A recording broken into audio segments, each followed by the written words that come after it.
All right. So I always get asked, is every review like, is it the same? Is it going to be the same material? Um, and I always say that there is definitely overlap, but what I'm going to do is just work through some of the different questions um, than what we did last time. What I have highlighted here are just some of the things that are kind of commonly just like either missed or the new kind of things. The big thing being the IV flow rates. So I'll work through a few of those just because that is technically the new stuff for you guys this semester. Um, the when they say complex dosage calc, all they really mean is that instead of just doing like a simple going from like let's say the order is 100 milligrams for 50 milligram tablets, and then you're going to give them two tablets. It's going to include a weight based system. So like they might say like for a 90 kilogram patient, um, it's going to be 25 micrograms per kilogram. And then you need to incorporate the patient's weight, step one. And then step two is then just doing your typical conversion to get to the tablets or the capsules or the mLs. So we'll look at a couple of examples of that as well. I think I highlighted the metric unit conversions just as a reminder. When you convert metric to metric, so if I'm going from milligrams to grams or micrograms to milligrams, we don't round those answers. We leave the answers as they are. So even if you get an answer like 0.035, that's your answer. Don't round that to 0.04. Leave it at 0.035, or if it's 2.125, leave it alone. Do not round those numbers, but everywhere else where rounding applies, then you want to round. Where rounding applies is typically anything that has milliliters, um, is going to have rounding rules applied to it. And you should recall that if you have a measurement of greater than one, you round to the nearest tenth. And if you have a measurement less than one, so 0 point whatever, round to the nearest hundredth. Sometimes your answer is just 0.5, so there is no hundredth to round to, but just kind of keep that in mind if you run into that. I may have some examples in this review that was put together here. So as a reminder, you need to kind of make yourself familiar with what counts as intake as far as fluids are concerned. I'm going to add some things here. Pudding, custard, those are all considered solids. So we would not count those as liquid, even when they're measured in ounces, because the majority of it is solid. But Jello and popsicles, ice cream, all that kind of stuff is definitely considered a liquid, and that you would count those when you're doing your considerations. Um, Make sure you know your unit conversions for your liquids. Make sure you know your metric conversions, and then make sure you know how to go from pounds to kilograms. I think most of you are fine with that because you've done that over the last couple semesters. So I worked through a few of these. I showed this last time, like, this is the answer, the 0.375 grams. That is not, you do not want to round that to 0.4. You do not want to round that to 0.38. Leave that answer alone. This is correct answer, 0.0125. So remember, don't forget your leading zero. Just make sure there's no zeros after, right? So you don't want to put 0.01250. That would be incorrect.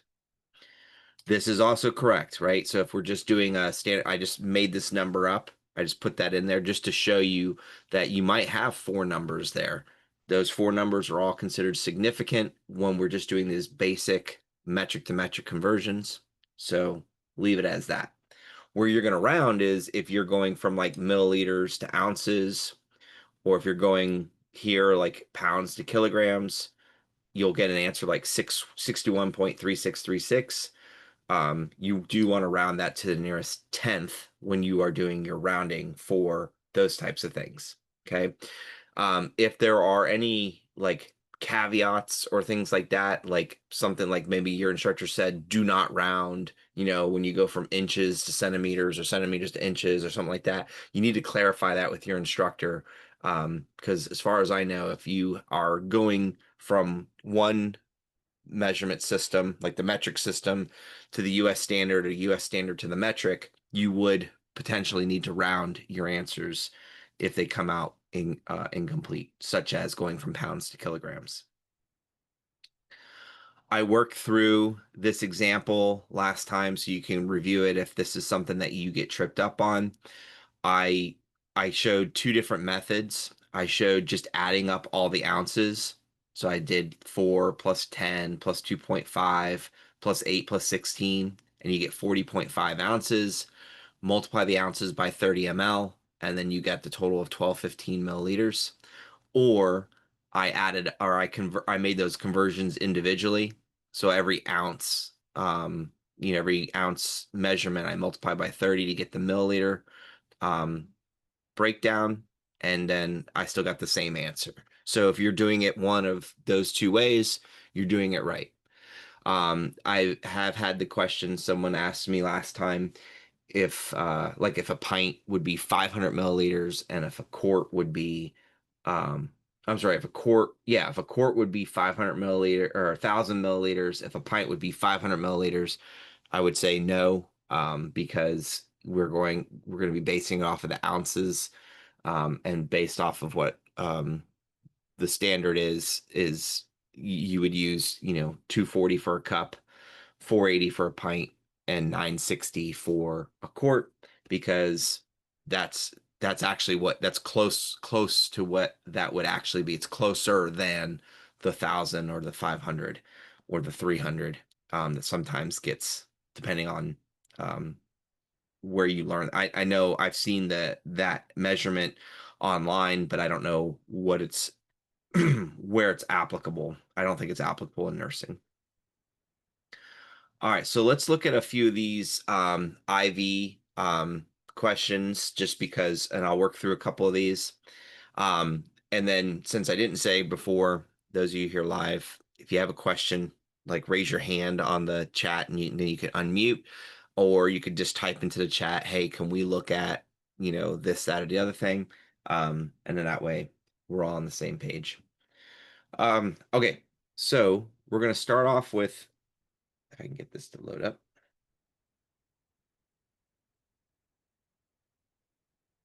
There we go. Oops, sorry about that. So we're going to start off with our, where's this? Oh, here we go. Sorry. Give me 1 second. I'm going to pause this real quick. All right, back in business. So we're going to work through this question here. So it says your patient is to receive Solumedrol 200 milligram IV. It is received from the pharmacy in a 250 milliliter bag of dextrose 5% water infused over 50 minutes. Drop factor is 15, and there's no other IVs running, and we want to know what the drop rate is. So in order to calculate drop rate, I need two pieces of information. I need the flow rate, and I need the drop factor. I'm just going to abbreviate that DF. Okay. So for this example, the flow rate is the volume, 250 ml, over the time, 50 minutes. The drop factor is 15. And before I do any calculations, I cross out to make sure I'm in the units I want, which is drops per minute. And then I'm going to get, I think it's, so 250 times 15 divided by 50. And I'm going to get 75 drops per minute. Now, what you'll notice is I did not do anything with that 200 milligrams. And that's because when you're calculating a flow rate, you don't need to know, the strength has no variant on the flow rate. The strength is important clinically, and making sure you're giving your patient the correct medication, correct dosage, all those things. But as far as calculating a flow rate, it doesn't factor into the equation. Okay, so we just need to know volume over time times the drop factor, and that will give you the drop rate. Let's do another one.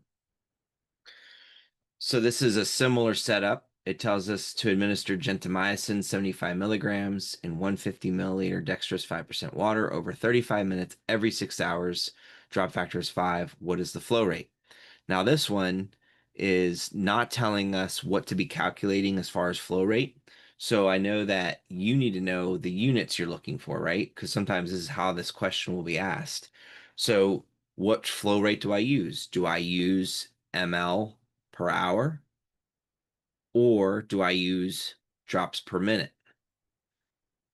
So I think to answer that question, if they give us the drop factor, which they did, my assumption is that they're looking for the drop rate, or they're looking for the drop rate.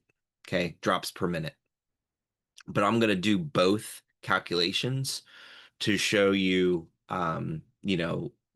to put both answers. And I even think one of the key variations has both answers listed. So if you're not sure, um, you wouldn't be wrong by putting in both information, because you're either going to be calculating or setting your infusion pump for milliliters per hour or for drops per minute. It just depends on what capabilities you have set up on the particular machine. So a couple things before I get started. I'm not going to worry about this because we're talking about flow rate. So I just need volume and time. I don't need to worry about any kind of milligram strength. Okay. The only time you would worry about milligram strength or microgram strength is if they gave you micrograms per minute. You'll actually see that maybe fourth semester, maybe third semester. So you don't need to worry about whether or not, or you won't have to worry about that, but you might see it on ATI just in case that pops up, just giving you a heads up. The other thing is you'll see 2 times here. You see 35 minutes and then you see 6 hours. So which one do you use? Well, this is telling you to administer this antibiotic in the 150 milliliter solution over 35 minutes. So this is the information you want to use. The 150 ml and the 35 minutes. We don't need to worry about the 6 hours. That's just telling you to repeat the procedure every 6 hours. So this patient's going to be receiving this antibiotic 4 times a day, right? And then just making sure it's being administered um, over the 35 minutes every 6 hours. Okay, so that's all that means. The other thing is, anytime you see drop factor, you should know that drop factor, the units for that are drops per milliliter. That's supposed to be a TT, not an H, but GTT per milliliter. So let's calculate both things just for practice. 150 milliliters over 35 minutes. What would that be in milliliters per hour? So the only thing I need to do here is convert minutes to hours.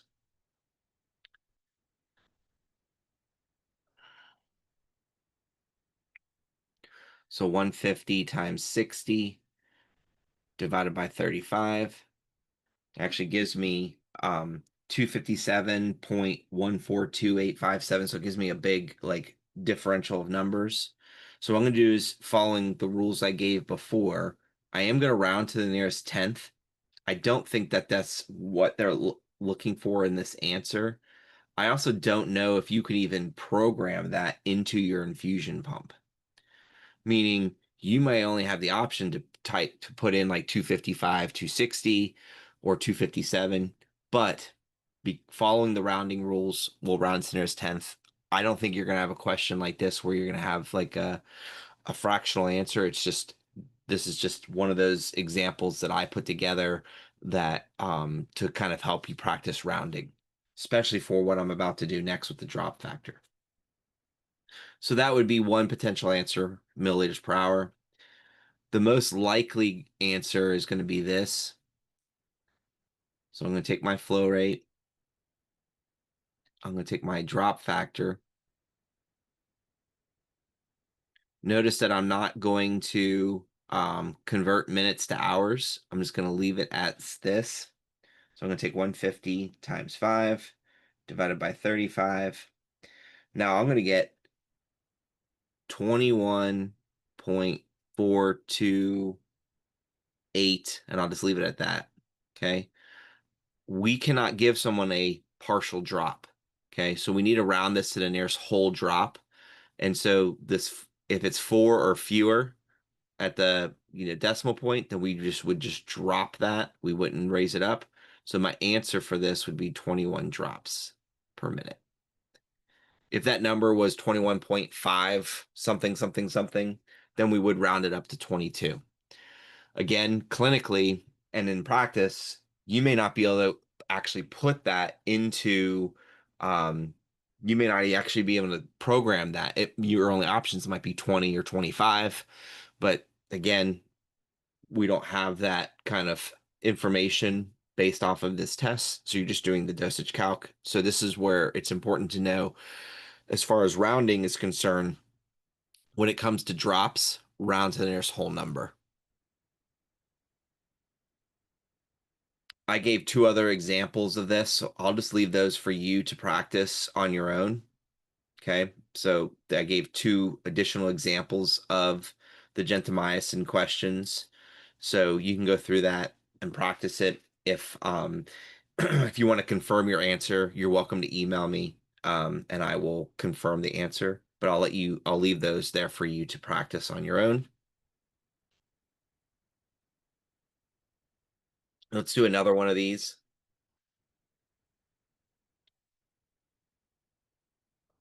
Believe it or not, this is a commonly missed question. And the reason being is because most students are looking for more things to do. So this question is just asking you, what is the flow rate? So the flow rate is always just going to be volume over time. And then we just need to reduce. So you just do 200 divided by 1.5. So 200 divided by 1.5, we get 133.33333333. So we're just going to round that to 133.3 ml per hour. Again, I don't think you're going to see these like decimal answers when you actually see on your test. They usually clean up the test and make it so that the answer is like 150 milliliter per hour and you don't have to worry about decimals. But I include that just to be on the safe side, just to cover all bases, until I'm told specifically that they want you to do the whole number flow rate.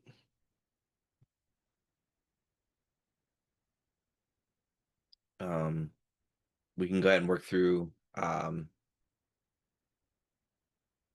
save this one here. Let's actually, no, we'll go ahead and do this because it's got minutes in it. We already kind of did something like this.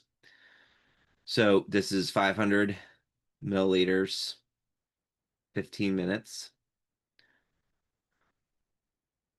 And what I typically do, just to kind of show you, is just converting the minutes to hours.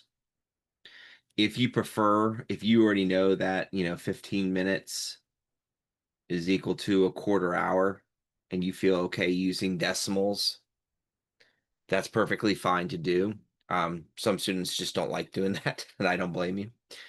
But I'm going to take the 500 times 60 divided by 15, and I'm going to get a ridiculous thing of 2000 ml per hour. Now think about this. Let's say, now, first of all, 500 milliliters in 15 minutes is very, very slow, right? I mean, if you think about it, that's just over a cup, right? Or just over a pint of Ensure. So even though the numbers look big, that, that, that coming out 500 milliliters in 15 minutes by setting your infusion pump to 2000 milliliters per hour, it's still kind of slow. So just to kind of think about, like, if you think about how quickly you could down like a pint of milk right? You could probably drink that down within a matter of seconds, or you can take your time drinking it. This person's tube feeding. This is just a sample example, so it's probably not even at all realistic. I worked through this first two-step problem last time. So let's go through and work through this second one. So this says that we have an order for ibuprofen, 3 milligrams per kilogram. So that's kind of like your clue that you're going to have a two-step type problem. It says every 6 hours for pain. The child weighs 73 pounds. And the order is, or the available is 50 milligrams per 2 ml. So what we want to find out is how much to administer. Sometimes it'll tell you how many milliliters will you administer. Okay. So in order to figure this out, I need to account for the kilograms. So I have to convert the pounds to kilograms. So I have to take my 73 pounds. I need to divide that by 2.2, and that'll give me my kg. So 73 divided by 2.2 gives me 33.18. So I'm going to round that to 33.2 kilograms. Now, I would assume that on your test, it'll probably already be given to you as a kilogram measurement. But I just gave you an extra practice step by throwing that in there just in case. So I'm going to take that 33.2 kilograms. I'm going to multiply by the 3 milligrams per kilogram. And what that'll do is eliminate kilograms. And then the second step is then converting the milligrams to milliliters. So you have 2 milliliters, 50 milligrams. This is where you're doing ordered over available or desired over have, however you call that. And then I'm just going to plug in those numbers. So if I take the 33.2 times 2 divided by 50, I'm going to get an answer of 1.3 milliliters. And then I want to double check because I actually did that with without rounding. So 33.2 times 3 times 2 divided by 50. Oh, I actually did that wrong. I apologize. I forgot a number.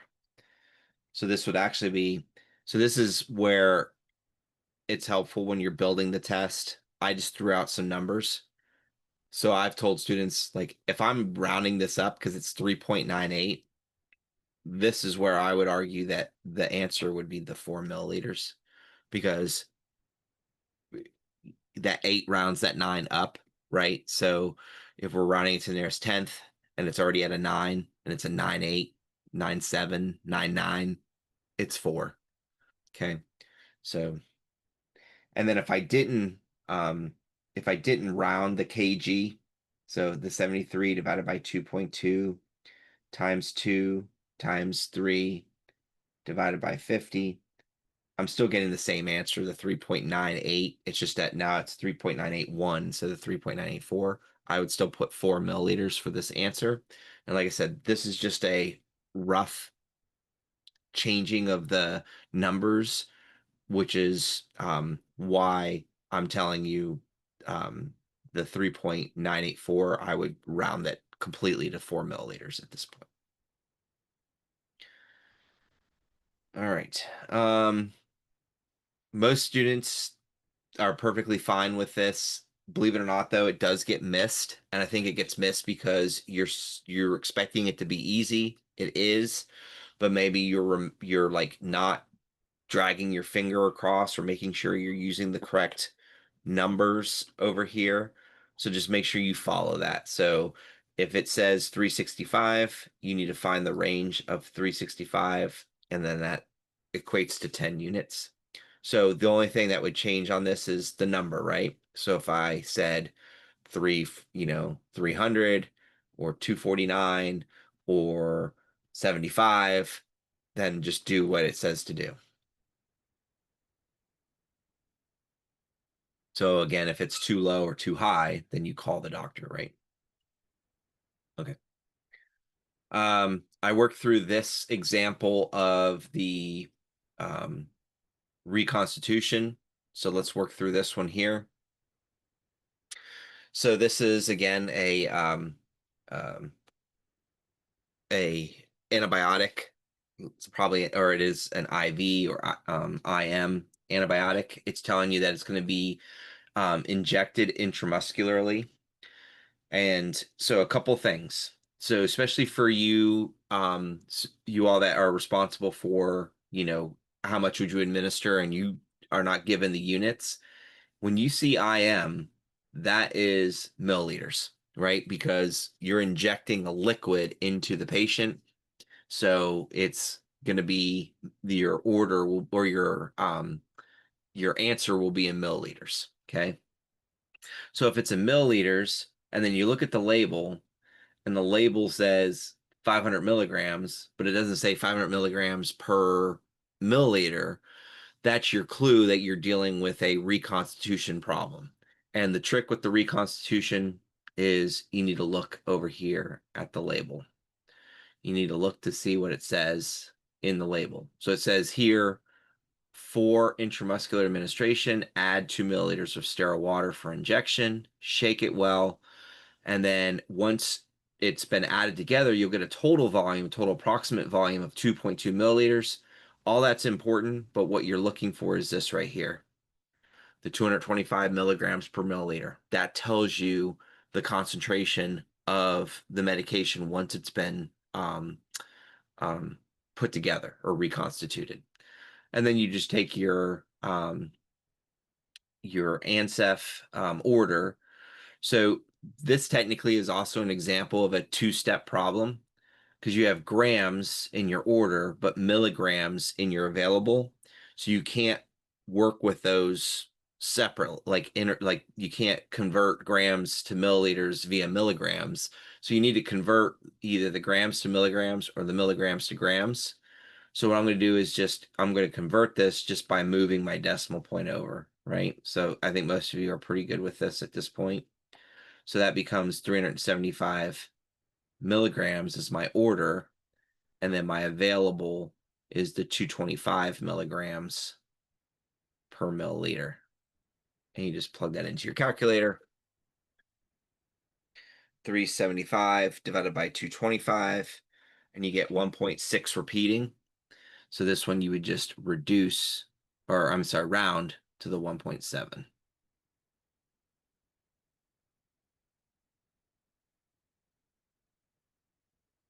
So like I said, those are the major things that you're going to see on your test that are relatively new, and then kind of recovering reconstitution because that's something that you've looked at before. I'll ask, are there any questions, anything that you want to see work through? Um, any other questions you might have about the test? Go ahead and ask away. If you don't have any questions, um, I think we're pretty good as far as what I wanted to cover with you guys for today. Um, in addition to what I already reviewed last time, which is, like I said, posted on YouTube already. But if you have any questions, go ahead and unmute or just type into the chat. If you feel pretty good and don't have any additional questions, we can wrap up. It's completely up to you.